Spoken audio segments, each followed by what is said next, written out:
Donc, d'abord, le bosso, d'abord, parce que aujourd'hui, toujours sur en Hollande, tu vois, toujours déjà il y a quelques temps. Donc, au Bengarangaï, je crois qu'à l'époque, c'était après le décès, donc il y a ex-femme, donc il y a, bon, moi, si Anani Yamatou Samuel Kapi, au Benganga, voilà, que vous étiez en relation avec Matou Samuel, il fallait Bouba Naye. Mais bon, il y a la pasteur, Bazo Lingate, tout ça, des choses comme ça. Il y a un peu que selon le moi clairement, parce que je vois que ça peut aussi édifier Batou, hein, parce que Moni Maramdeng, le Galamukili, la Maramatwayo, Kayokaka, ils ont quand même intéressant quand même expliquer d'abord au Bisso, parce que, et là, à Liboso, peut-être dans tout nayo, d'abord Combo, ce peut-être Combo passer au Benga en Hollande, à ta prénom, tout ça, peut-être Batwaye, Baye la Combonine. Oui, comme on Viviane. Viviane, voilà. Donc, on en Hollande, on en ville Nini. En Hollande, précisément, bon, ville, c'est pas la peine, hein. D'accord, vous en Hollande. Oui, d'accord, ouais. Ça c'est bien. Mais alors, d'abord, question à Liboso. On a tout dans Liboso, parce qu'on a le but, là, on présente comme ex-copine. Yamatou Samuel. C'est vrai que bon, c'est vrai que les termes sont un peu moins péjoratifs, copine, mon seul Alzheimer. Non, juste, ils sont vraiment juste, c'est comme ça. Voilà, mais alors, c'est la vérité, vous avez copine naïe. Boyebala naïe d'abord ndengenini, et puis comme la lobby de Bandeli, ça dit que vous avez d'abord relation où il gagne le mariage, c'est un peu ça. Oui, bien sûr. Expliquez d'abord, Bisso. Donc, tout d'abord, Ngai Moko Nasa vraiment fanatique. Il y a ma compagnie, quoi. On a bien gagné ma compagnie. Ngai Moko Nasa vraiment fanatique, soi-disant. Compagnie, Annie. T'as dit quoi? Ah, église, d'accord. Ouais, ma compagnie. Église de réveil. Ouais, Ngai a bien gagné ma compagnie. Ngai Nasa vraiment fanatique. Donc, Nasa moi si Oyo Tongo etani na sambeli na ndako nanga esidi na ke musala pourquoi ekoki na zonga ki voilà na tiki susu journée nanga ndenge de kaki na sengi merci et voilà je suis comme ça tango matu akufela ki moi sinae vraiment nazalaki contre Matou Samuel j'étais vraiment contre pour ezalaki possible te soki na banda lisolo nanga nakoki ko banda neti na émission oyo yo salaki na frère Ifonge voilà frère Ifonge atunaki yo alobaki mon frère balakisi yo mwasi moko ya kitoko mais balobi que mwasi wana asi akufeli mibali 4 voilà yo za 5e est-ce que yo kokende kaka réponse na yo ezaki directement non alors frère Ifonge alobaki ce qui au moni mobile accueilli, c'est qu'il y a un problème. C'était pas comme ça. Voilà, c'est un peu ça. Oui, pas un peu ça, mais c'était comme ça. Donc, ce que moni moutoake, c'est qu'il y a un problème. Donc, c'est ça. On a fait Matou Samuel et Zalaki Bongo. Donc, Nazalaki contre Makambu Oyo et comme Elaki Matou Samuel. Mais, Izalaki comme mission. Et c'est il faut Natia Lokolo. Et c'est ça. Toyebani na Matou Samuel boyebani na bondeni boyebani na bondeni nini ipo zo ba mission bo toko balana na to ba boyebani na bondeni bon toyebani tozaki kaka kosolola simple kaka koyeba na frère et sœur simple connaissance ouais donc mission et komaki donc loin de là en tout cas makambu ya ba religion nga nazaka kunate donc loin de là mais ezaki comme esprit bon ou bien naloba makanisi et voilà etalisingai que la femme qu'il faut pour Matou Samuel c'était moi. En fait la makanisi na yo tazo ba la makanisi na yo moko ça dit que la révélation te ka okanisi ka yo mona ndenge na yo. Bon, ce qui révélation n'a été pas monitoré la nuit porte conseil. La nuit porte conseil, donc Navandaki et y le kola makanisi. C'est comme ça. Et ça ndotote, et y a qui le kola makanisi idée et y makanisi et y. Et pourtant makanisi wanangai et zalakate po naza vraiment loin ya babiloko wana. Na monakango ezali normal et ça makanisi bon ça passe. OK d'accord. Mais nalalaki na moni que bandi ko répéter, c'est répéter. Première fois, deuxième fois, troisième fois, mais non, il faut nami pesa nanu na likambango na yeba vraiment c'est quoi ça. Alors ezaki lokola na komi ko se poser ba question na ba esprit wana et puis nazaki kozwa ba réponse automatique. Et loko nini il faut pona Matou Samuel. Donc c'est ça yango moni tangu na sola ki na ro mkolwana na lobaki ke pas vraiment libala mais ezaki lokola mission moko oyo esengaki ke na monisa na Matou Samuel et loko nini ye akoki kosala po azonga lisusu na nzela parce que Matou Samuel vraiment il était un homme de Dieu. Mais asi abunga kala penzo kakake kala yakala. Donc c'est qui azonga nanzela donc c'est ça. Voilà, donc tu comprends moi muke. Mon plus au lobby, bon il na makanisi, on a une mission. Mais la question dans les ali parce qu'il fallait vous connaître tina mariage. Vous balana parce que vous solo là qui nous senga qui vous solo beaucoup tina mariage. Ngelo na la question na tuna d'abord. Et là, on est oyo et assurer qu'il y a beaucoup qui est na mariage. Est-ce qu'il y a un retour quand même à qui aussi près boba laye. Et puis deuxième question, dit par rapport à la mission de Zoloba. C'est quelle mission Zoloba au senti qu'il y a une mission moro verrier. Mais d'abord expliquer bien. Mission ezala ki natalisa na Matou Samuel ke asi abungisa elongi ya Nzambi. Il faut dire vraiment la vérité. Azali Matou Samuel, il est un homme de Dieu, mais assez à Bungisa idéologie des alakali société. Donc, donc c'était le moment où Matou Samuel azonga sikoyo nanzela. On a tout longola nanu makambo ya mariage. C'était tout d'abord la procédure. Matou Samuel azonga nanu nanzela. Donc, ezaki fonamonisa Matou Samuel, fonamonisa. Donc, ezaki kosolola ezaki un peu donc pona zongi saye pona tali saye makambo yango tout d'abord ezaki faut ko encadrer nanu Matou Samuel ko welela nanu bomoyi ya Matou Samuel po yemoko pe azaki très choqué. Donc esengaki nanu ko zongi saye na nzela Matou Samuel ayeba vraiment que sikoyo azali normal comme ça tant yo ko imposer les cambo ayeba que oui vraiment que les cambo ezali quoi c'est ça pourtant tokutana kisoki kaka na salié un peu na brutalité et kokaki kozala malamu te peut-être azali dépassé donc sengaki liboso na no kozongisa Matou Samuel calme pour azalaki vraiment par terre. Azaki par terre, donc c'est ça. Voilà. Alors, mais, ma soeur, au moment où on a lobby que donc, vous avez une mission pour zong ça nanzela. D'abord, on a eba.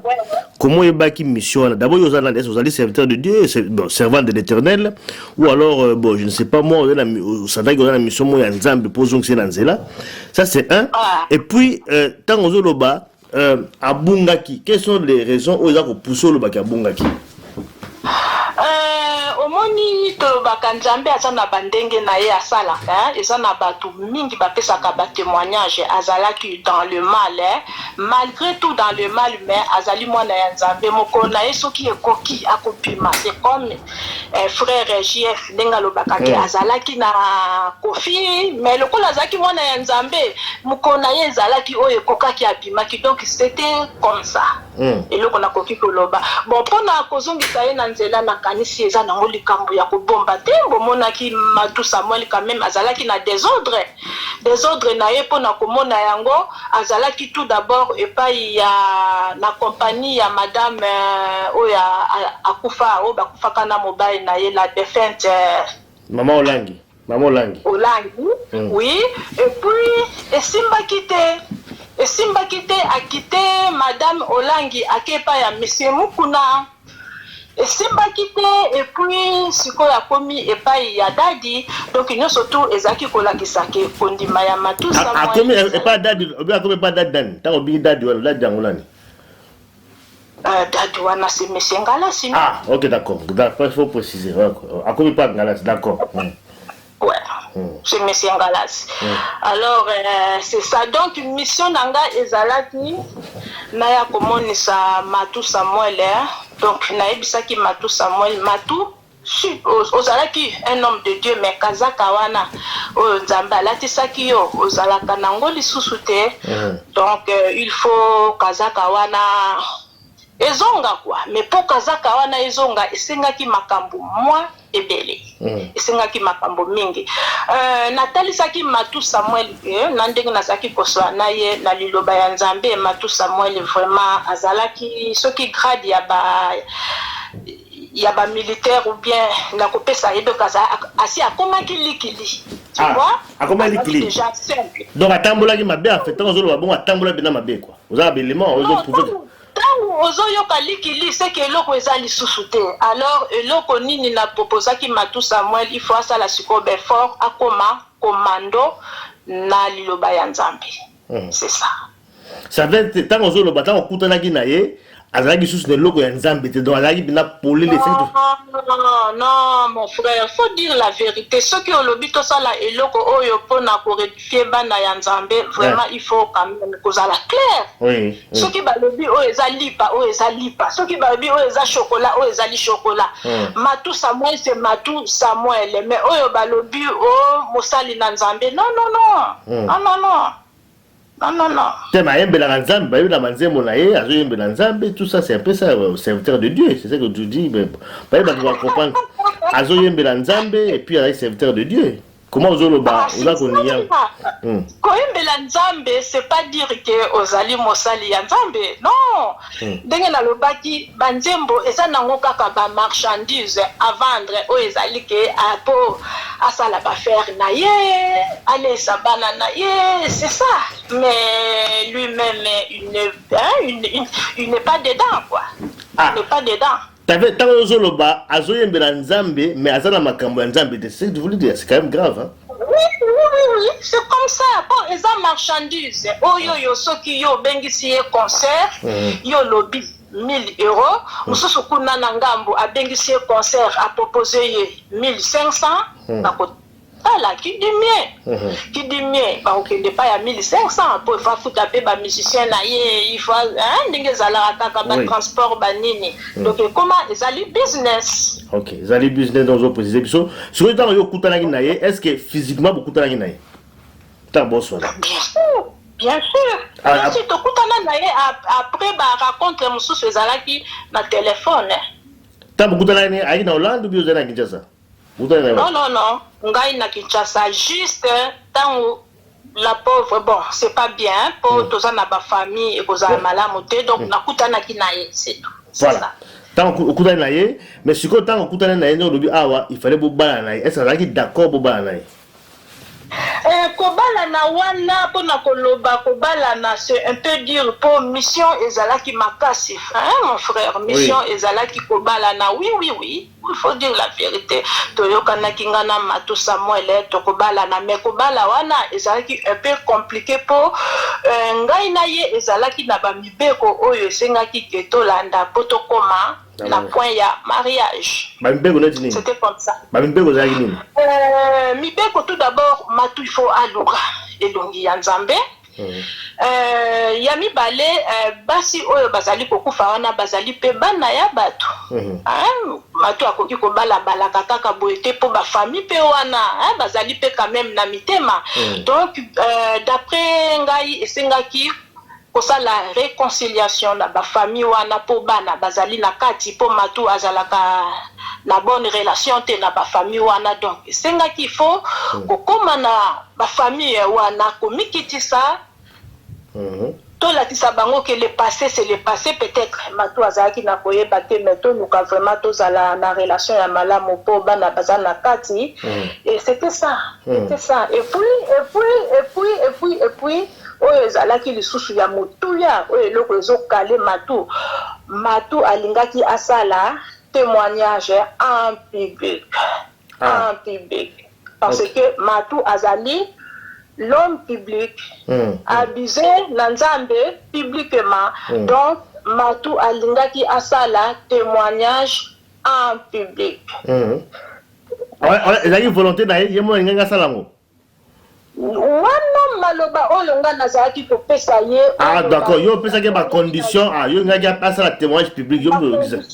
OK d'accord. C'est ça, nazalaki wana pona soutenir ye na nyonso tout la exaki même si oza sincère. Même si quoi nga nazali wana pona ko soutenir yo. Donc c'était comme ça. Est-ce andima kiango? andimaki proposition là.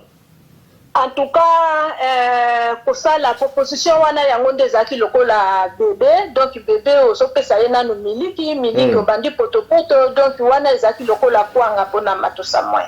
D'accord. Alors, mais et là peut-être il dire acceptant, voilà. Mais si quoi tango yo balaki ko solana ye, est-ce que me quand même ko yeba ba raison o esala ki abana kufu la basi. Est-ce que yeba d'abord ou bien au monaki zango important. Est-ce que tu o yeba tout? Non, mutu oyo tokovanda na ye esengaki Matu Samuel Asanja le passé na ye, esengaki ngai pe na Sanja. Voilà. Le passé nangai comme ça ensemble toluka solution toyeba tokosala ndenge nini mais eloko wana to solo la kinango Matu alobaki azali innocent. Ah OK, ça c'est d'après Matu Samuel. Azali innocent, voilà. Mais yo azali d'accord nango? Non, moi je n'étais pas d'accord. Pour ceux qui azalaki innocent, maloba oyo ba proposition oyo ngai na elaki ye ndelinga ki salama. C'est ça.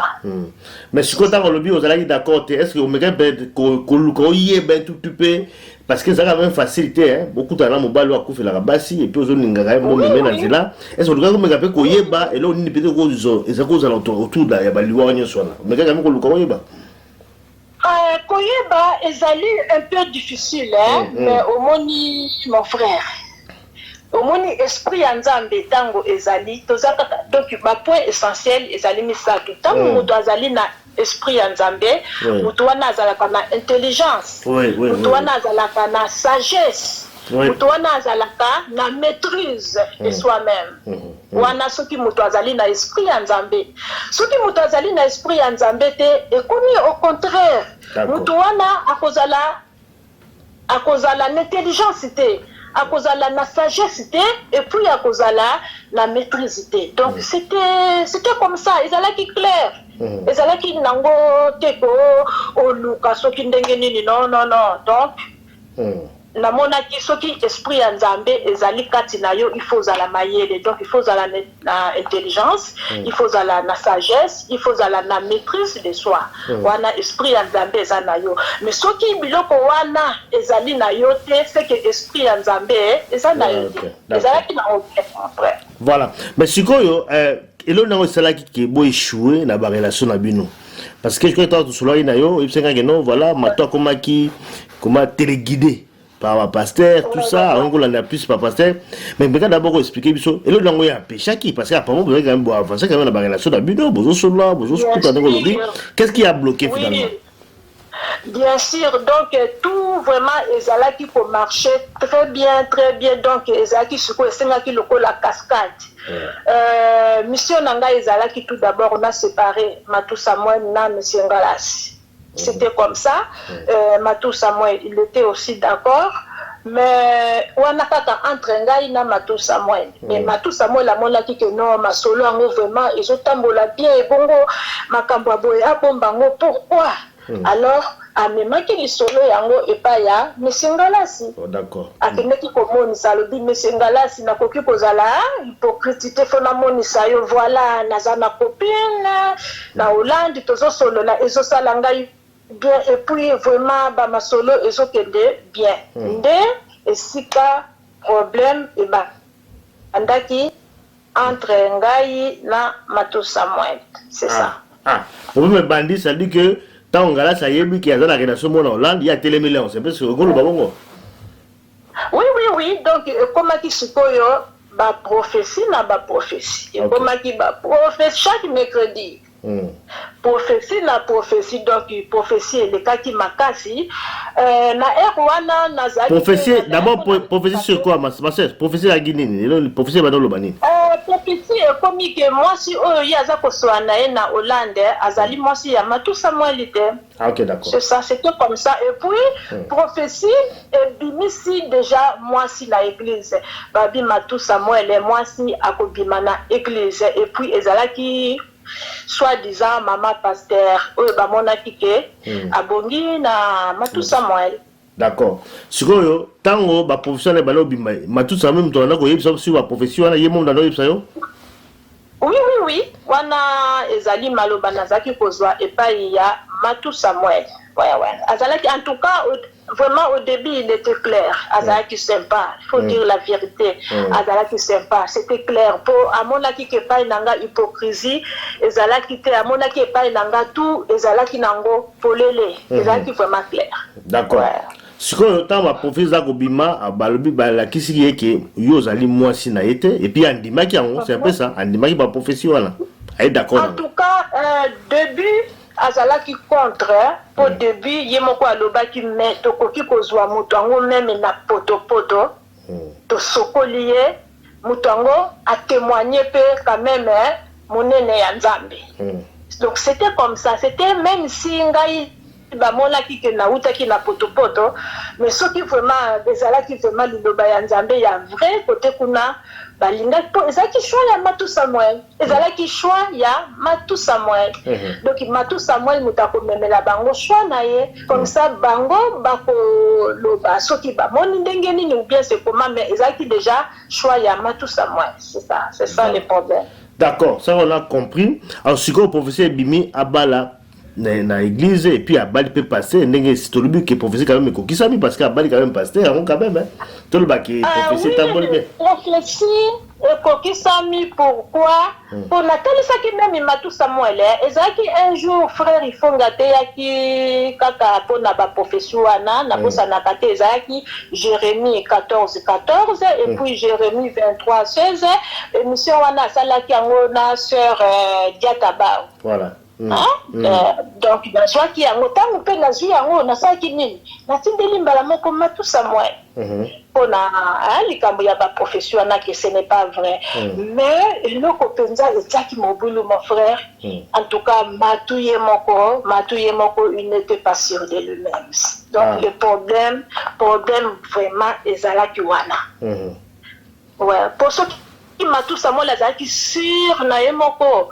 de mission de c'est bon mais le problème Matou il n'était pas sûr de lui-même yango nyoso tout et basculer. Donc en fait il y a comme na kobang également parce qu'il a zo perdre gars basi tout ça donc à un certain moment il n'arrivait pas à aller là-bas repère de sauter. Bien sûr, bino boza bapanzi sango. Boye kaka bolobi bosilisi bokei. Mais Matou Samuel yem tamona kabakor ya basi na e na cercueil. Ezali grave. Alors azala vraiment innocent, ceux qui aza innocent. Ezali grave. C'est ça. C'est ça le problème. Mais par rapport à l'équipe, parce que bon, depuis Kala, puis à Bali Naye, est-ce que yo moko au fond na yo na mutema na yo, est-ce que vous allez contente d'enga Bali? Parce que c'est peli, est-ce que tu penses que c'est la bonne voie? Non. En tout cas, n'a regretté pour on a eu du Matou Samuel. Très bien. Matou Samuel, on était l'un pour l'autre. Donc, naïe bien. Ce que moni naïe boepe na lobi nga naïe Matou Samuel ezali mawako. En tout cas, si Matou Samuel vraiment kokina Matou Samuel était. Pour quelle raison? Pourquoi le babonga kokina était? Bon, moi si asambelaka pour na Matou Samuel, moi si asambelaka, c'est bon, mais quand il y a Matou Samuel et c'est nga qui moi si oyo ayebi la parole de Dieu, ça c'est vrai. Mais moi si mon copain il y a casse donc quand même il faut quand même éveiller, c'est ça. Yo pour la moi ça ayebi la parole de Dieu, ayebi à pasteur quand même hein. Ayebi parole de Dieu. Moi ça on a dit pasteur, comment on zolo bagaille parole de Dieu. Yo pour la parole de Dieu. C'est vrai Matou abongi na moi si oyo ayebi liloba ya Nzambe, ça c'est vrai. Mais naba makambo mususu po Matou aza pe mobali aza mobali lokola mobali nyonso tout azali pe na posa pe ya nyonso tout c'est ça. Donc comment na moi si wana na modèle nga na yebaki Matou Samuel bon na ebité na ebité. Ah donc yo zo juger quand même na image ka tout simplement mo yebi fonte yebi logo na quantité ozo mo ga ne lo nka na apparence c'est ça ozo juger par apparence. Non, la français dit que l'apparence ne fait pas l'homme. Mais ce qui n'a pas beaucoup, on a eu Matou. C'est ça. Donc pour la yo, Matou est satisfait. Pour la yo, ils allaient le mot imposer, donc ils ont volonté d'aller. Donc nous le voilà. C'est on peut comprendre. Oui. Pour la ligne, Matou a, n'a pas bien que Matou a dit sur mon côté pour nous poser la décision. C'est ça maintenant le problème.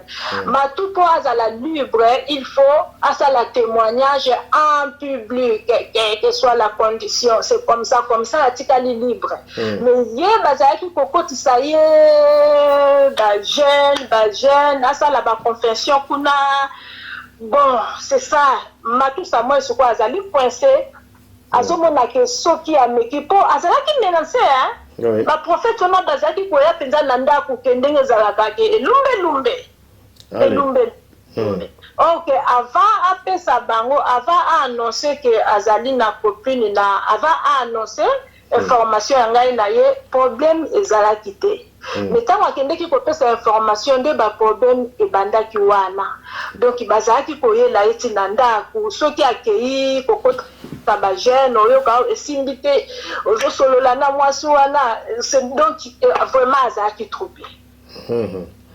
Voilà, je crois que ça, c'est ce que doit comprendre dans bien. Mais c'est quoi, ma soeur? Parce que au moniteur, nous a Koloba, nous a une assurance, comme quoi que tu avais vraiment une mission auprès de Matou Samuel.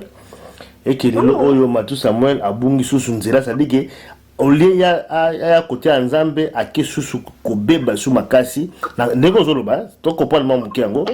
Donc, Azal sous Yakobunga Makasi, ça veut dire qu'il y a encore risque que Makamamabe comme les sous-souillés. Bien sûr, pour espoir, il y a Matou Samuel et Zali et pas il y a M. Ngalasi. C'est ça maintenant le problème. Pour Namunoko ya Matou et Zalaki Kaka Nzambe ya Ngalasi. Alors, il y a Oyonga Nazaki Kolingate. Nazaki Kotuna Matou, mais le Dieu de Matou Samuel, c'est quand Oyonga Nakoyoka et Dima Namunoko na le problème c'était là. Alors, on a eu ça qui est, mais si vous avez souki le loba yo kopesa yo sango ke mesengala si akufi, yo ekozala ndenge ni. Donc, c'était comme ça. C'était comme ça. Si autant tu as une question, la réponse est que ngala sa kufi au sani. Albagi yalo côté. Mon frère, Natalisio déjà, esprit, il y a le bien et le mal. Na ebisio soki mutaza na esprit ya Nzambe, azalaka na sagesse, azalaka na intelligence, azalaka na maîtrise. Soki mutu na ye na esprit ya diabolique, intelligence, ezalaka lisusu te, sagesse, ezalaka lisusu te, maîtrise de soi, ezalaka lisusu te. Yango okoki koyoka monsieur Mukuna zola la moi si na voiture pour intelligence, azanango lisusu te, sagesse, azanango lisusu te, maîtrise de soi, azanango lisusu te. Donc, ezanango clair, c'est clair. C'est clair. Ça c'est vrai. C'est clair. Mais ce qu'on a makamoutou et les cas qui tout ça là, est-ce que au kata contact naïe complètement, est-ce que vous avez toujours naïe? Mais s'il a déjà contact. Non, contact pour ezaki vraiment le cambo ya série étant besoin kakeo copain copine ezalaki kaka te tokutani na Matou Samuel kaka to sangisi banzoto. Non, et c'est là qui vraiment procédure vraiment à suivre pour vous sangisa déjà nzoto. Vous sangisa nzoto ma sœur. Vous sangisa nzoto? Non. Non, beaucoup de Kalobi ezalaki kaka te ko copain na copine bokutani kaka mbala moko loyenge. Non, ce n'était pas comme ça. Pour problème oyo Matou azanango ezali problème ya mukete eza problème ya munene. Tingaki il faut kobanga tout d'abord Nzambe, kobanga Nzambe. Après c'est ça hein, na ebisio Matou il faut aluka elongi ya Nzambe, Matou il faut aluka la réconciliation na basi oyo la famille basi voilà. C'est vraiment important. Akende konuka relation pour bana bazali na kati. Tu vois? Donc akende vraiment amikitisa troisièmement ezalaki Matou il faut asala témoignage de Matou na erwana ayebaki. Donc ce qui est tambolaki bongo de bolingaki boye bangai après témoignage ya Matou Samuel. Alors peut-être pour la aussi ça yo tango zali na Matou Samuel, c'est fait envoyer la relation boulaye na ye au solo na ye. Et là, on est là, il y a ma BO remaka qui est parce que par rapport à tout ce qu'on raconte sur lui, tout ça, si Barabaki, si Adam, tout ça, est-ce que tu as senti quelque chose d'occultisme et donc moi, par rapport à tout ça, moi? Mon frère, dengi nazo zongi sa yo kaka tango nazo pesa yo explication ba esprit muto aza na esprit ya Nzambe na oyo aza na esprit ya Nzambe te. La pauvre atika ki quand même vidéo non la pauvre. Oui, alors qui m'a vidéo wana eza epa ya matu eza lokola tatou. Tu vois, eza lokola tatou oyo donc Matou Samuel azalaki kaka obligé vraiment ya ko témoigner publiquement. C'est ça. OK. Tu vois, ngai moko ndenge nazalaki na Matou Samuel soki natali vidéo oyo la pauvre asalaki 90% vraiment ezali histoire vraie nalobi bien 90 ezali histoire vraie donc tant to komi na 90 donc ce que to lobi que to pesa conclusion na vidéo wana donc to kotia histoire vraie. Bon, ça c'est vrai que par rapport à merci mais ma sœur tengo lobi bongo est-ce que vous connaissez que Nzambe mto a épargné on a liwa quelque part parce que yo luka ki boke na relation na ye tibo balala bani na yo za la mission mais au moins que Nzambe peut-être amonaki que yo na nzela na ye yo po liwa pe zali nango a épargné yo ça c'est que atia peut-être maïle mo ya mabe pa ba pasteur ba ko akade ba tout ça pas boka bona tu penses pas qu'il y a moins de délivrance aussi pour na yo? Omoni Nzambe, mwana Nzambe tout d'abord abanga kate.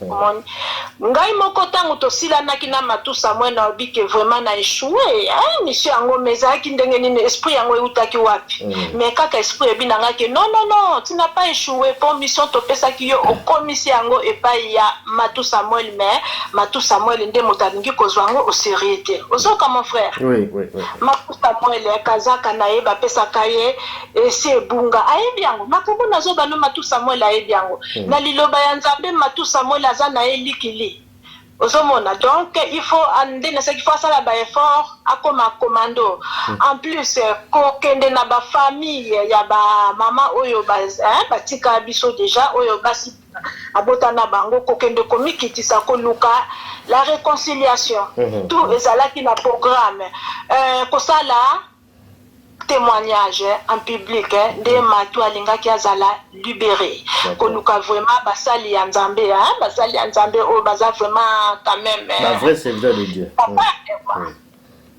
OK.